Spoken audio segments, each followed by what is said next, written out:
We're here at Milken 2023, and I am here with Nicola Mendelsohn, head of Meta's Global Business Group. Nicola, thank you so much for joining us. I'm so happy to be here. Thank you for having me. So I want to start with Q1 earnings. You guys absolutely crushed it. What stood out to you? There's so many things when I think back over the last quarter, but it's actually a result of all the hard work that all the teams have been putting in over the recent months. Particularly starts with the size of the community. So the community now is 3.8 billion people that are coming on every month, and 3 billion people are coming onto one of our platforms every single day. So that's the highest that we've ever seen. And if I break down just some of those numbers a bit further, and I think about something like Facebook in the US, we're now seeing 200 million people coming on every single day. That's the largest it's ever been. So I think it starts with the growth of the community. And then I think that's backed up in turn by how we're seeing the advertising revenues, which it's been our highest Q1 ever. And I want to actually hit on those advertising numbers because, across the sector, we saw Alphabet, Roku, Snap say digital advertising is still suffering, but Meta's cooking. So where does that gulf come from? Look, there's still a lot of competition out there, right? And so we have to work really hard for every dollar, pound, euro, cent that is out there. But what advertisers are telling me and coming to me and talking about is the fact that they see us as being absolutely key to helping their businesses grow and helping them reach the consumers that matter. And they want to know from us, what are the new products? And we've got a lot of new products that I'm really excited about that I think have in part contributed to that growth. And tell me, what are you hearing from advertisers right now? Because the narrative is that they've pulled back. So what I'm hearing is that there's a stability out there when it comes to how they're seeing things now. So we've gone through a real period of real fluctuation, lots of changes that people couldn't have envisaged. But I think people are now more comfortable and confident in terms of what those uncertainties are, and they're factoring them in. So I think that's how we get to a period almost of normalization of the disruption and a more of a stable environment to be in. And then in terms of products that advertisers are excited about right now, what are kind of some of those flagship products that you guys are really talking about? Oh, we have a few. So I would be remiss if I didn't talk about Reels. It's one of our fastest growing products. And what we saw just in the last handful of months was a doubling of the amount of Reels being shared every day to 2 billion Reels being shared. And that's people commenting and sharing and discussing and debating and really enjoying the content that they're seeing.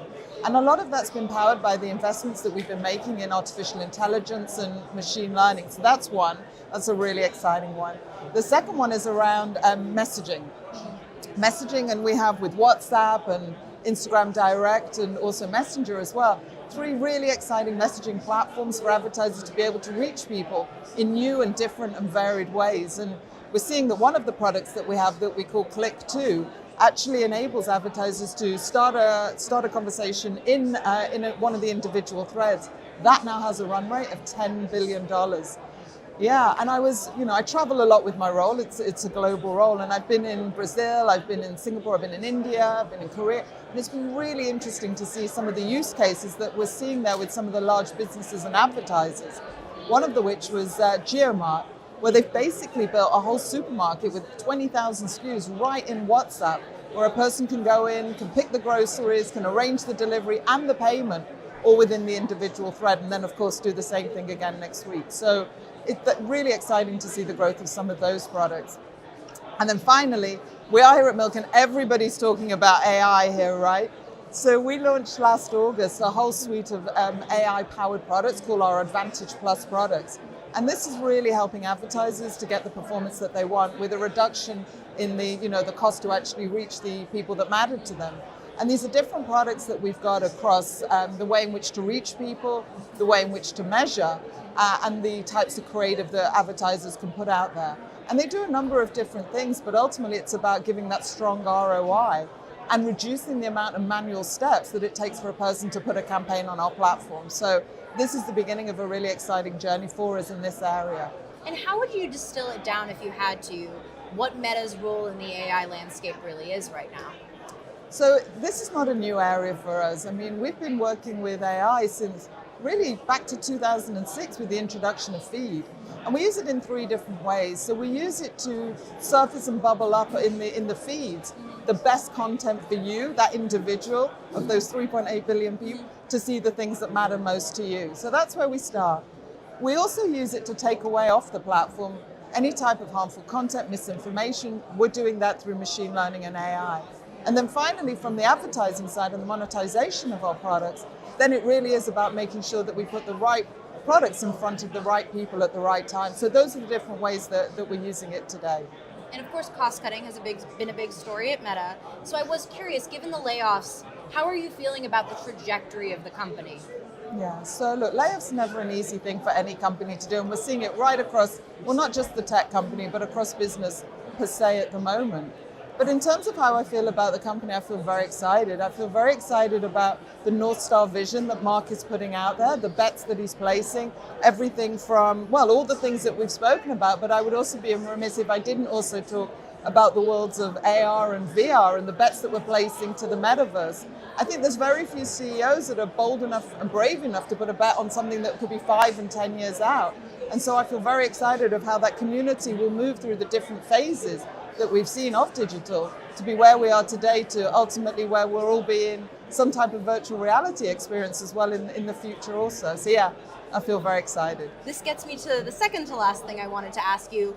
Meta in 5 years, how will it be different and why? Wow, so that's such a hard thing to ask anybody in a tech company. I think 5 years back, could I imagine we'd be talking about the things that we're talking about now? Probably not. Although the clues are in some of the things that I shared just at the end, which is I do and feel very excited about the prospect of virtual reality and the impact it's going to have on our lives when it comes to all aspects of our lives, from how our children are going to be educated. And it's been wonderful to see younger members of my family put on their and travel to places that they've never been to, having a deep sea dive experience, climbing Machu Picchu from the living room at home, right? I mean, I think that's amazing, and that's what we can do today.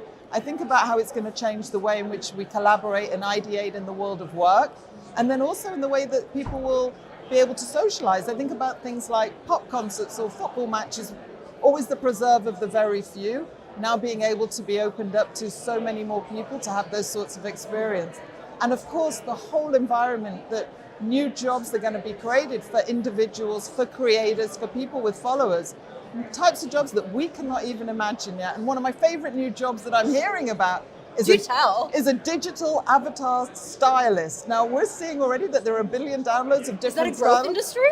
It's a new role. And again, who knew that is? So that's what we already are seeing today. Who knows where those sorts of new jobs and opportunities are going to come in the future. And last question that I wanted to hit with you. On a personal note, you were diagnosed with cancer in 2016. 2019, you founded the Follicular Lymphoma Foundation, and then COVID hit. So I'm curious, what is your view on leadership in times of uncertainty that's coming from all sides?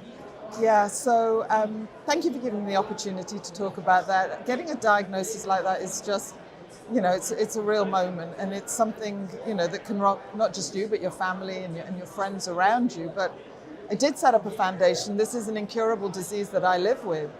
And I think what I've learned through all of this is to not be afraid to be vulnerable. If you're vulnerable, people will be vulnerable back. But I think it's also important to give people hope. I'm absolutely determined to find a cure for this cancer. And if there is anybody out there that wants to go on a journey with me on this, I've found people at Milken to be unbelievably helpful here. And I am all in, and I want to hear from you. But I think it's about, yes, acknowledge the difficulties that you're in, but also make sure to paint the North Star and the horizon of where you are going to get to. My horizon, I'm going to find a cure for this disease. Lady Nicola Mendelsohn, thank you so much for joining us. Thank you for having me.